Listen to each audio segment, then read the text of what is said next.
ഭാസ്കരേട്ടിനെ മാറ്റിയിട്ട് എനിക്ക് ആ പോസ്റ്റ് തരണം. അതായത് സംസ്കൃതി ഇവന്റ്സിന്റെ ചെയർമാൻ ഞാനായിരിക്കണം.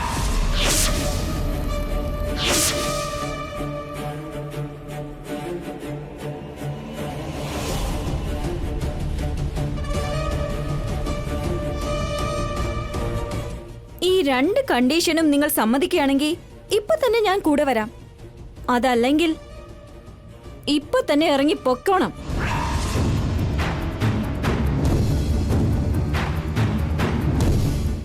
വേഗം നിങ്ങളുടെ തീരുമാനം എന്താണെന്ന് പറയൂ. എന്റെ ബേബിയുടെ കണ്ടീഷൻസിന് സമ്മതിക്കുന്നോ ഇല്ലയോ?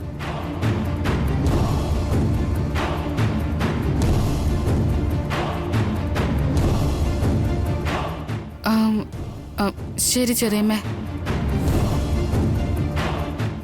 ഞങ്ങള് വേണ്ട വസു, സമ്മതിക്കരുത്. ചേച്ചി, നമ്മൾ കാർത്തികയെ കൺവിൻസ് ചെയ്ത് കൂട്ടിക്കൊണ്ടു പോകാനാ വന്നത്, കണ്ടീഷൻസ് നോക്കിയല്ല. അങ്ങനെയല്ല ചേച്ചി, അത് അവള് ചോദിക്കുന്നതൊന്നും ചെറിയ കാര്യമല്ല വസു. വീടിന്റെ അധികാരവും ഓഫീസിന്റെ അധികാരവും മുഴുവനും എങ്ങനെ അത് കൊടുക്കാൻ പറ്റും? എനിക്ക് മുൻപേ തന്നെ അറിയാമായിരുന്നു നിങ്ങൾ ഇങ്ങനെ പറയുമെന്ന്. എന്താന്നറിയാമോ, ഞാൻ ആ വീട്ടിലേക്ക് വരുന്നത് നിങ്ങൾക്കിഷ്ടമല്ല. നിങ്ങളുടെ ഭർത്താവ് ഓഫീസിൽ ചെയർമാനുമായിരിക്കണം.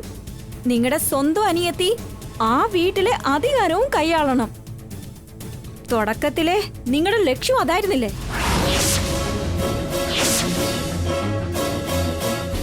കാർത്തിക, ആവശ്യമില്ലാതെ ചേച്ചിയെ കുറ്റപ്പെടുത്തരുത്. മര്യാദയ്ക്ക് സംസാരിക്കണം. എന്റെ വീട്ടിൽ കയറി വന്ന് എന്റെ ബേബിയെ ഭീഷണിപ്പെടുത്തുന്നോ?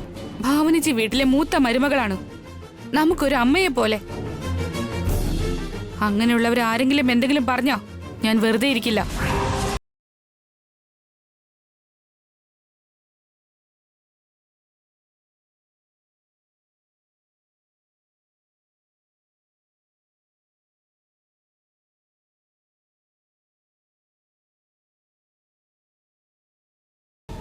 അങ്ങനെ ഒരു തീരുമാനം എടുക്കാനുള്ള അധികാരം ഞങ്ങൾക്കില്ല. നഷ്ടപ്പെട്ട ഞങ്ങളുടെ വീടും സ്വത്തുക്കളും കഷ്ടപ്പെട്ട് തിരിച്ചു കൊണ്ടുവന്നത് ഞങ്ങളുടെ അഭിയാണ്. അഭിയോട് ചോദിക്കാതെ ഞങ്ങൾക്കൊന്നും പറയാൻ പറ്റില്ല. വീട്ടിൽ പോയി അഭിയോട് ഞങ്ങൾ ഈ വിവരം പറയാം. അഭി എന്ത് തീരുമാനിക്കുന്നോ അതേ നടക്കൂ. വാ പോവാം. പോയിട്ട് വരാൻ ചെറിയമ്മേ. ഇന്നോ നാളെയോ കാർത്തികയെ കൂട്ടിക്കൊണ്ടു പോകാം.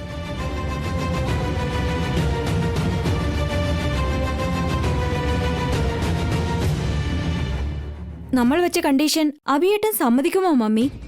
അഭി സമ്മതിച്ചാലും അഥവാ സമ്മതിച്ചില്ലെങ്കിലും തീരുമാനം അവരുടെ കയ്യിലേക്ക് വിടരുത്. ബോൾ നമ്മുടെ കോർട്ടിലുണ്ടാവണമെങ്കിൽ നമ്മൾ തന്നെ ആ ജോലി ചെയ്യണം. എന്താ മമ്മി അത്? ഞാനൊരു പ്ലാൻ പറയാം. നാളെ തന്നെ അത് നമ്മൾ ഇംപ്ലിമെന്റ് ചെയ്യുവോ? ആ പ്ലാൻ എന്താണെന്ന് വെച്ചാ,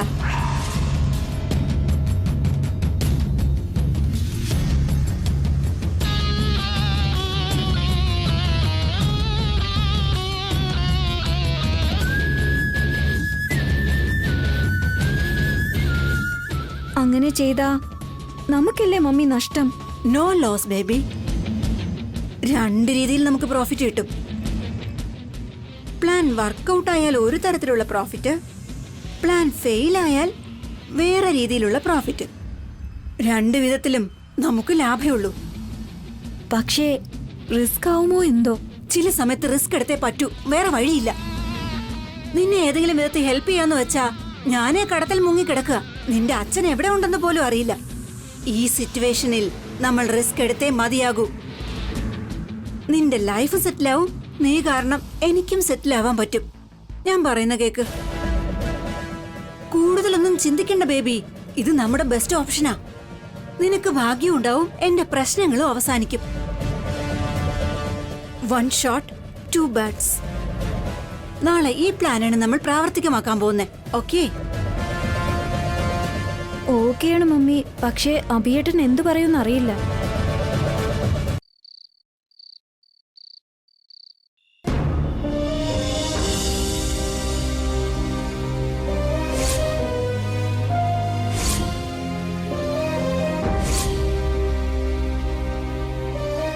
അപ്പോ വീടിന്റെ അധികാരം കൊടുത്താൽ മാത്രമേ കാർത്തിക തിരിച്ചു വരൂ എന്നാണോ വസുന്ധര പറയുന്നത്? അതെ ഏട്ടാ, വീട്ടിലെ അധികാരവും ഓഫീസിലെ ചെയർമാൻ സ്ഥാനവും അവൾക്ക് വേണമെന്നാ പറയുന്നേ. ഈ കണ്ടീഷൻ സമ്മതിച്ചില്ലെങ്കിൽ അവള് വരില്ലെന്നാ പറയുന്നേ. ഈ കാര്യത്തിൽ അവളുടെ അമ്മ എന്താണ് പറയുന്നത്? ഇതൊന്നും കാർത്തികയുടെ തീരുമാനമല്ല, അവളുടെ അമ്മയുടേതാ. അവർ അവരുടെ മകൾക്കെല്ലാം പഠിപ്പിച്ചു കൊടുത്ത് പറയിക്കുന്നതാ. തനിക്കെന്താ തോന്നുന്നത്? കാർത്തിക ചോദിച്ചത് കൊടുക്കാമെന്നാണോ?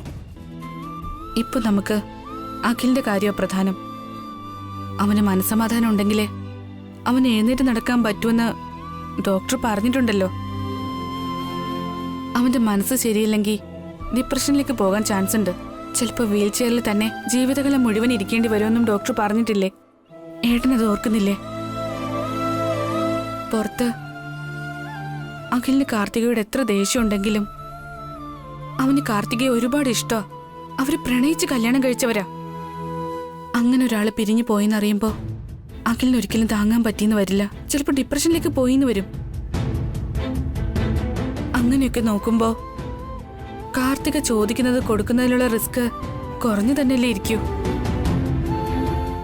അതുകൊണ്ട് കാർത്തിക ചോദിക്കുന്നത് നമുക്ക് കൊടുക്കാം. കാർത്തികയെ നമുക്ക് കൂട്ടിക്കൊണ്ടുവരാം. എനിക്കെന്തോ ഇത് ശരിയാണെന്ന് തോന്നുന്നില്ല വസുന്ധര. കാരണം കാർത്തികയ്ക്ക് എപ്പോഴും കുട്ടികളെ മാറിയിട്ടില്ല വസുന്ധര.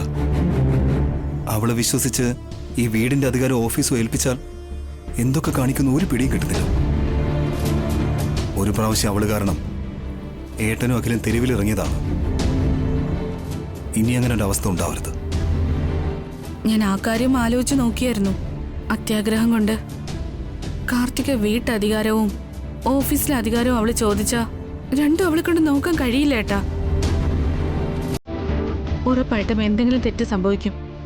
പക്ഷേ അഖിലിന് വേണ്ടി നമ്മൾ അതൊക്കെ സഹിച്ചേ പറ്റൂ.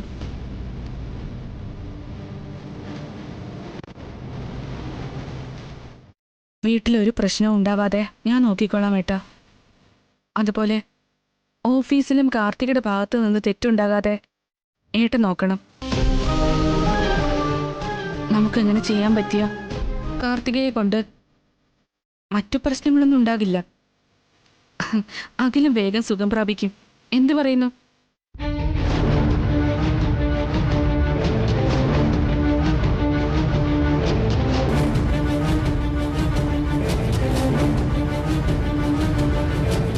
എനിക്കതിനോട് താല്പര്യമില്ല വസുന്ധര. പിന്നെ താൻ പറയുന്നതുകൊണ്ട് മാത്രം ഞാനിതിനെ സമ്മതിക്കാം.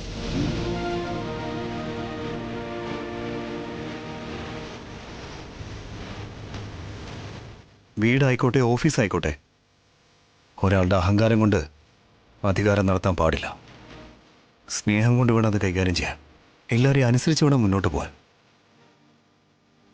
എന്നാൽ കാർത്തികയുടെ അഹങ്കാരം അതിന് തടസ്സമായിരിക്കും. അവളുടെ മണ്ടത്തരം, അറിവില്ലായ്മ ഇവിടെയും ഓഫീസിലും എല്ലാവരെയും ബുദ്ധിമുട്ടിലാക്കും. ചെറിയ ചെറിയ ബുദ്ധിമുട്ടുകളൊക്കെ ഉണ്ടാകും ഏട്ടാ. അതൊക്കെ നേരിടാൻ നമ്മൾ തയ്യാറാകണം. ഈ കാര്യങ്ങളൊക്കെ നമ്മൾ നേരത്തെ ഡിസ്കസ് ചെയ്യുന്നതുകൊണ്ട് കാർത്തിക കാരണം ഉണ്ടാകുന്ന പ്രശ്നങ്ങളൊക്കെ നമുക്ക് മറികടക്കാൻ പറ്റുമെന്ന് തോന്നുന്നു.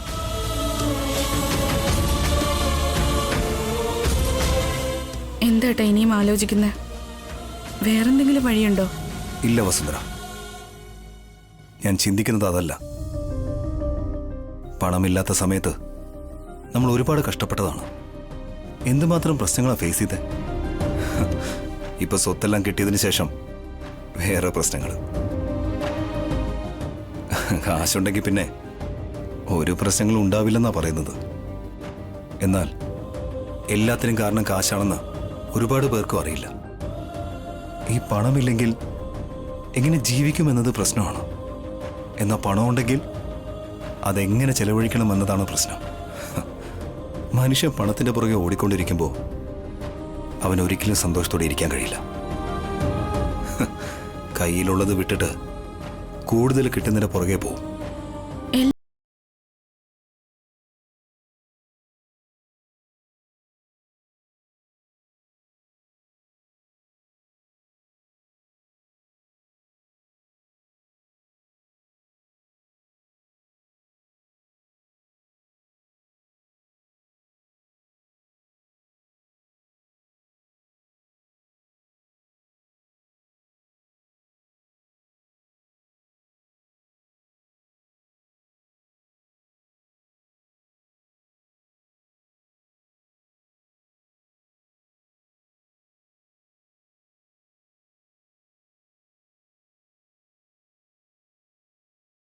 ആ മാറ്റം ഒരു ദിവസം പോലും നീണ്ടു നിന്നില്ല.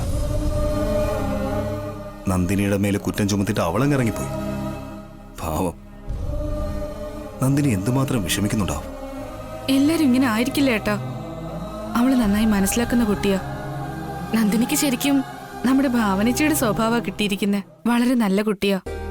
അവൾക്ക് ഒരുപാട് ക്ഷമയും സഹതാപവും ഒക്കെ ഉണ്ട്.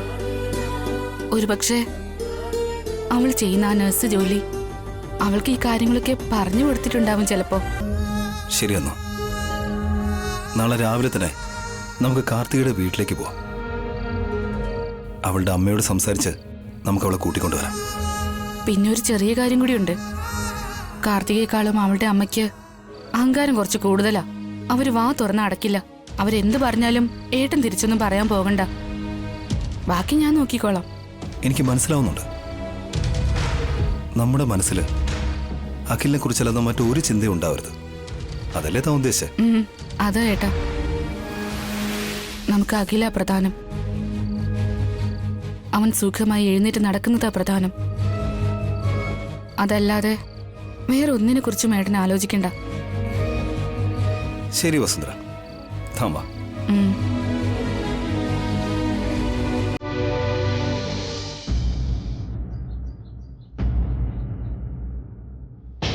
Constable sir. ചന്ദ്രശേഖരനെ കൂട്ടിക്കൊണ്ടുവരൂ. Okay sir.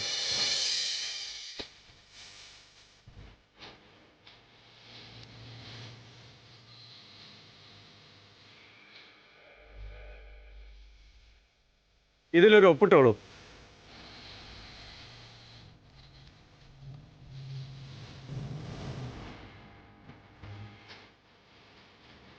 ഇപ്പൊ കിട്ടിയിരിക്കുന്നത് കണ്ടീഷൻ ബെയിൽ മാത്രമാണ്. സിറ്റി വിട്ട് പോകാൻ പാടില്ല. ഒരിടവും പോകില്ല.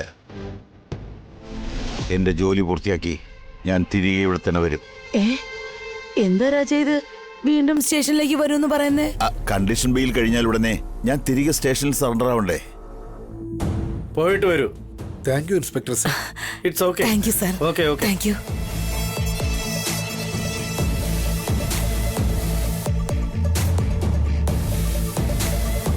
അപ്പൊ ഞാൻ പൊയ്ക്കോട്ടെ മാഡം. Thank you sir.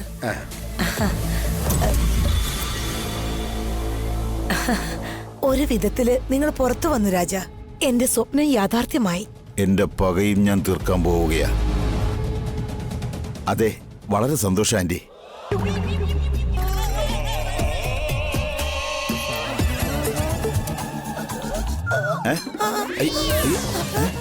അയ്യോ മാഡം, എന്തു പറ്റി?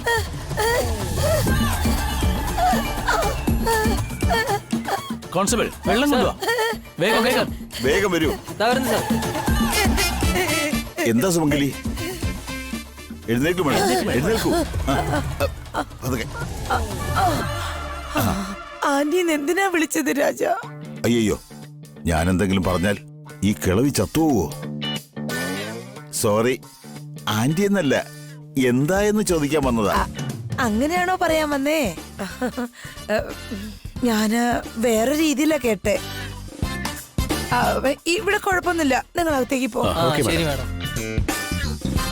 നിങ്ങൾ വീട്ടിൽ പൊയ്ക്കുള്ളൂ, എനിക്ക് വേറെ സ്ഥലത്ത് പോകണം. എനിക്കറിയാം രാജ. രാജ എവിടെയാ പോവാൻ പോന്നേന്ന്. കല്യാണ ഡ്രസ്സുകള്, താലി, പൂമാല ഇതൊക്കെ വാങ്ങാനല്ലേ പോന്നേ? അതല്ല. പിന്നെ നമ്മുടെ കല്യാണത്തിന്റെ മുഹൂർത്തം കുറിക്കാനായിട്ട് ജോത്സ്യനെ കാണാൻ പോകുന്നതാണോ? ഇല്ല. അങ്ങനെയാണെങ്കിൽ നമ്മുടെ ഹണിമൂണിന് ഫ്ലൈറ്റ് ടിക്കറ്റ് ബുക്ക് ചെയ്യാൻ പോവാണല്ലേ? ഇങ്ങനെ വിട്ടാൽ ഇവരെന്റെ തലയിൽ കയറി ഞെരങ്ങുമല്ലോ. ഇങ്ങോട്ട് നോക്കൂ സുമംഗലി മാഡം. എന്നെ എന്തിനാ മാഡം എന്ന് വിളിക്കുന്നേ? സ്നേഹത്തോടെ ഡാർലിംഗ് എന്ന് വിളിച്ചാ മതി. ശരി ഡാർലിംഗ്. എനിക്കൊരു ചെറിയ ജോലിയുണ്ട്, അത് കഴിഞ്ഞ് വരാം. അപ്പൊ നമ്മുടെ കല്യാണത്തെ പറ്റി സംസാരിക്കാം. രാജ എവിടെ വരും? അത് എവിടെയെന്ന് രാജ എവിടെ വരും പറഞ്ഞാ മതി. ഇങ്ങനെ പുറത്തുനിന്ന് സംസാരിച്ചാൽ ശരിയാവില്ല. ഞാൻ അങ്ങോട്ടേക്ക് വന്നോളാം. ഓക്കെ, ഞാൻ സ്ഥലം ഫോൺ ചെയ്ത് പറയാം. അപ്പൊ വന്നാ മതി. ശരി രാജ, സൂക്ഷിക്കണേ. Take care. Bye bye. Bye bye. അബിയും വസുവിനെയും കൊല്ലുന്നതിനു വേണ്ടി ഒരു നല്ല പ്ലാൻ ആസൂത്രണം ചെയ്യണം.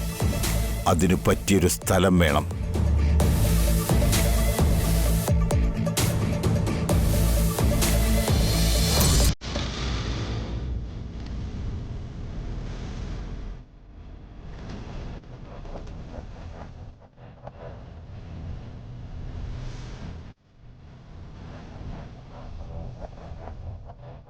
എന്താ എടുത്ത് ഈ പറയുന്നേ? കാർത്തികയ്ക്ക് വീടിന്റെ അധികാരവും ഓഫീസിന്റെ അധികാരം കൊടുക്കണമെന്നോ? അതെ അഖിൽ, അവകാശം കൊടുത്താലേ കാർത്തിക തിരിച്ച് വീട്ടിലേക്ക് വരുള്ളൂന്നാ പറഞ്ഞേ. അതിന്റെ ആവശ്യമില്ല എടുത്തി. ഒരിക്കൽ അവളുടെ വാക്ക് കേട്ട് നാട് റോഡിൽ ഇറങ്ങേണ്ടി വന്നു. ഇനി അങ്ങനെ നടക്കരുത്. അങ്ങനെ ഒന്നും സംഭവിക്കില്ല അഖിൽ. വീട്ടിൽ നിന്റെ ഏട്ടത്തെയും പിന്നെ ഓഫീസിലെ കാര്യങ്ങൾ നോക്കാൻ ഞാനും ഉണ്ടല്ലോ. ഒരു പ്രശ്നം വരാതെ ഞങ്ങൾ നോക്കിക്കോളാം. വേണ്ട ഏട്ടാ, ആ കണ്ടീഷനുമായിട്ടാണ് കാർത്തിക വരാൻ ഉദ്ദേശിക്കുന്നത്. എനിക്ക് അവളെ വേണ്ട. അഭിയും വസു എന്ത് ചെയ്താലും അത് അവർ ആലോചിച്ചിട്ടേ ചെയ്യത്തുള്ളൂ. അതുകൊണ്ട് ആ വാക്കുകൾ ധിക്കരിക്കരുത്. സോറി ഏട്ടാ, എനിക്ക് വേണ്ടി നിങ്ങൾ കഷ്ടപ്പാട് അനുഭവിക്കരുത്. അല്ലെങ്കിൽ തന്നെ ഒരുപാട് തെറ്റുകൾ ചെയ്ത് വീൽ ചെയറിൽ നിന്ന് അനുഭവിച്ചുകൊണ്ടിരിക്കാൻ ഞാൻ.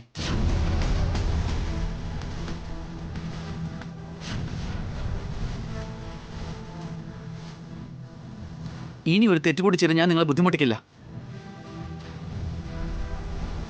നീ പേടിക്കുന്ന പോലെ ഒന്നും നടക്കില്ല അഖിൽ. അഭിയും വസുവും എല്ലാം നോക്കിക്കോളും. എത്ര നാളെന്ന് വെച്ചാൽ അവർക്ക് നോക്കാൻ പറ്റുക? എത്രയെന്ന് വെച്ചാൽ കഷ്ടപ്പെടുക? വന്ന അന്ന് മുതൽ നിങ്ങളെ ബുദ്ധിമുട്ടിക്കുക. ഇനി ഇത് ആവർത്തിക്കാൻ പാടില്ല. ഇതിലെന്ത് കഷ്ടം അഖിൽ? നമ്മളെല്ലാവരും ഒന്നിച്ചിരിക്കുന്നതാ പ്രധാനം. കാർത്തികയെ നീ ഒരുമിച്ചുണ്ടാവണം അഖിൽ. നിങ്ങൾ പിരിച്ചു കഴിഞ്ഞാൽ പിന്നെ ഈ കുടുംബത്തിനൊരു അർത്ഥം ഉണ്ടാവില്ല. അങ്ങനെ ഉള്ളവളുമായിട്ട് എനിക്ക് ജീവിക്കാൻ പറ്റില്ല ഏട്ടാ. ഞാൻ വേണ്ടെന്ന് പറയല്ലേ. ഞാൻ പറയുന്ന ഒന്ന് കേക്ക്. അവളുടെ കണ്ടീഷനൊന്നും സമ്മതിക്കരുത്. നമ്മളിപ്പോ തന്നെ തീരുമാനിച്ചു കഴിഞ്ഞു അഖിൽ. ഞങ്ങൾക്ക് നിന്റെ സന്തോഷം വലുത്. നീയും കാർത്തിക സന്തോഷത്തോടെ ജീവിക്കണം. നമുക്ക് പോയി കൂട്ടിക്കൊണ്ടുവരാം. നീ ഒന്നും പറയണ്ട അഖിൽ. സുന്ദര പോവാം.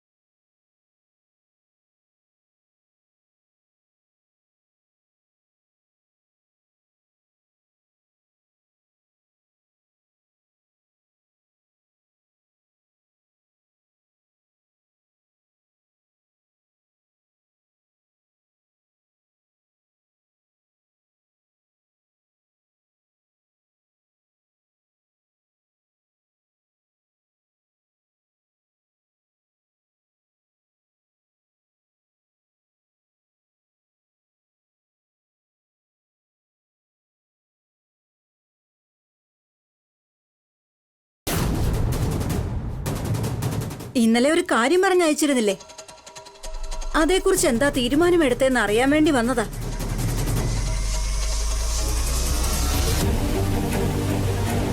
അതിനെക്കുറിച്ച് തന്നെ ഞങ്ങൾ സംസാരിച്ചുകൊണ്ടിരുന്നതേ.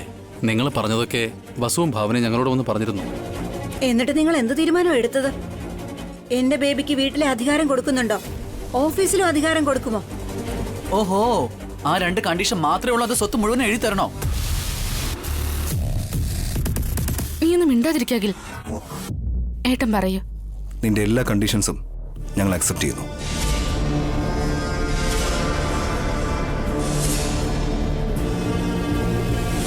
ശരിക്കും നിങ്ങൾ സമ്മതിച്ചു തന്നെയാണോ? അതോ പിന്നീട് വാക്കു മാറ്റുമോ? എന്റെ ഈ അനിയനൊരു വാക്ക് തന്നാ പിന്നെ അതൊരിക്കലും മാറില്ല. നിങ്ങളുടെ അനിയൻ ഒരാൾ മാത്രമല്ല ഭാസ്കർ. നിങ്ങൾ ചേട്ടൻ അനിയന്മാരും 3 പേരും സമ്മതിക്കണം. വസുവും ഭാവനയും പോലും ഇതിന് സമ്മതിക്കണം.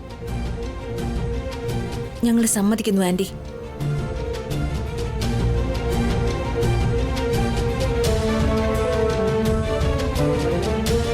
അങ്ങനെ വെറുതെ പറഞ്ഞാൽ പറ്റില്ല. ഞങ്ങൾക്കതിനൊക്കെ ഉറപ്പ് വേണം. നിങ്ങളുമായിട്ടൊരു എഗ്രിമെന്റ് ഉണ്ടാക്കണം.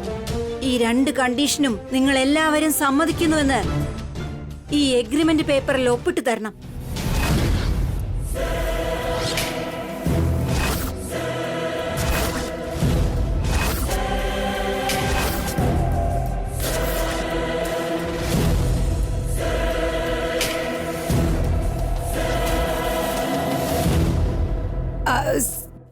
സിസ്റ്റർ കാർത്തിക, നിങ്ങൾ എപ്പോഴാ വന്നേ?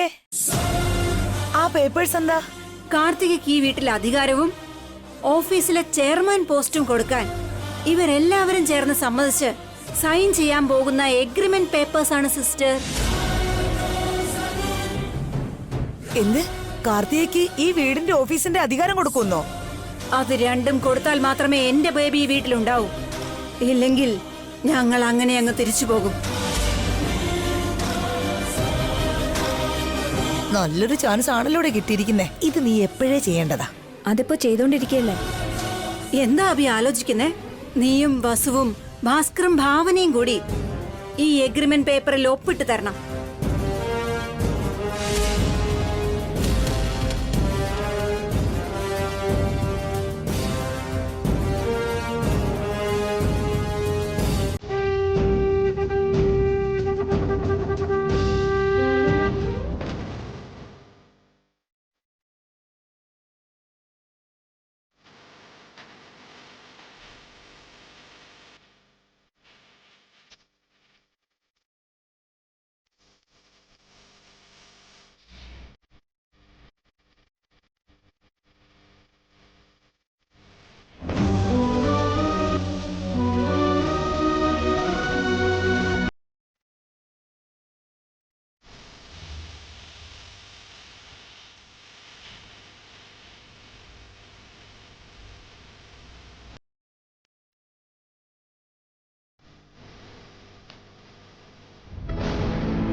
ഏട്ടാ ഒരു മിനിറ്റ്.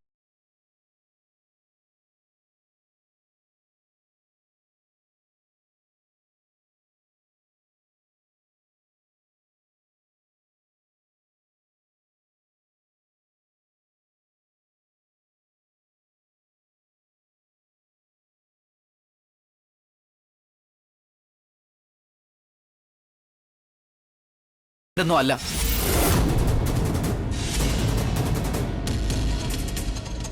അങ്ങോട്ടും ഇങ്ങോട്ടും കോംപ്രമൈസ് ചെയ്ത് കുടുംബം നോക്കാൻ വേണ്ടത്, അല്ലാതെ ഇതുപോലെ കോൺട്രവേഴ്സി അല്ല. ഈ എഗ്രിമെന്റിന് നിങ്ങൾ എല്ലാവരും സമ്മതിച്ചാലും ഞാൻ സമ്മതിക്കില്ല. വേണ്ട ഏട്ടാ, ഞാൻ പറയുന്നൊന്ന് കേക്ക്. കണ്ടീഷൻ വച്ച് ഇവൾ എന്റെ കൂടെ താമസിക്കാൻ ആഗ്രഹിക്കുന്നെങ്കിൽ എനിക്ക് ഇവളെ ആവശ്യമില്ല.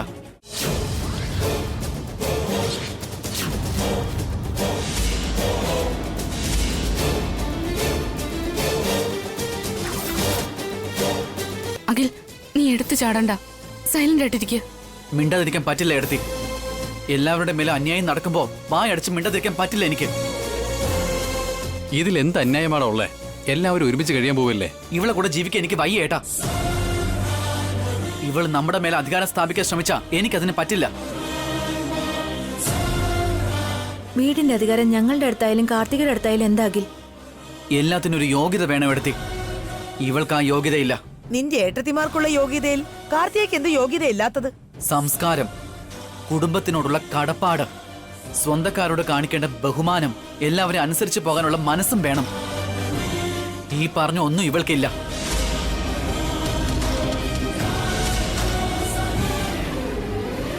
പതുക്കെയെല്ലാം അവള് പഠിച്ചോളൂ അഖിൽ. ഇങ്ങനെയുള്ള നല്ല കാര്യങ്ങളൊന്നും ഇവള് പഠിക്കാൻ പോകുന്നില്ല ഏട്ടാ. ഈ ജന്മത്ത് നന്നാവാനും പോകുന്നില്ല. എന്തിനാ അഖിൽ അങ്ങനെയൊക്കെ ചിന്തിക്കുന്നത്? എന്താന്ന് വെച്ചാൽ ഇന്ന് വരെ അവൾ അങ്ങനെയല്ലേ ചെയ്തിട്ടുള്ളത്. ഇനി അങ്ങോട്ട് പെരുമാറുന്നതും ഇങ്ങനെ തന്നെ ആയിരിക്കും. ഇവൾക്ക് അധികാരം കൊടുത്താൽ ഈ വീട് കുട്ടിച്ചോറാക്കി മാറ്റും. ഇനി ഓഫീസിൽ അധികാരം കൊടുത്താലോ നമ്മുടെ ബിസിനസ് മുഴുവനും നഷ്ടത്തിലാക്കും. വീണ്ടും നമ്മളെല്ലാവരും നടു റോഡിൽ ഇറങ്ങേണ്ടി വരും. അതുകൊണ്ട് ഇവൾക്ക് ഒന്നും കൊടുക്കാൻ പാടില്ല. അങ്ങനെ ഒന്നും സംഭവിക്കാതെ ഞാനും വസുന്ധരയെ നോക്കിക്കോളാം അഖിൽ. ഇതുവരെ ഏട്ടനും എടുത്തി നോക്കിയത് മതി. ഇനി വേണ്ട. ഒരു കണ്ടീഷനും കൂടാതെ ഇവൾക്ക് നമ്മുടെ കൂടെ ജീവിക്കാൻ പറ്റുമെങ്കിൽ മാത്രം നിന്നാ മതി. കണ്ടീഷനോട് കൂടി മാത്രം നിൽക്കാൻ പറ്റുമെങ്കിൽ എനിക്ക് ഇവിടെ ആവശ്യമില്ല. ഇറങ്ങി പോവാൻ പറയും. നിർബന്ധിച്ച് ഇവളെ ഇവിടെ നിർത്താൻ നോക്കിയാ ഞാൻ ഇവിടെ നിന്ന് ഇറങ്ങിപ്പോവും.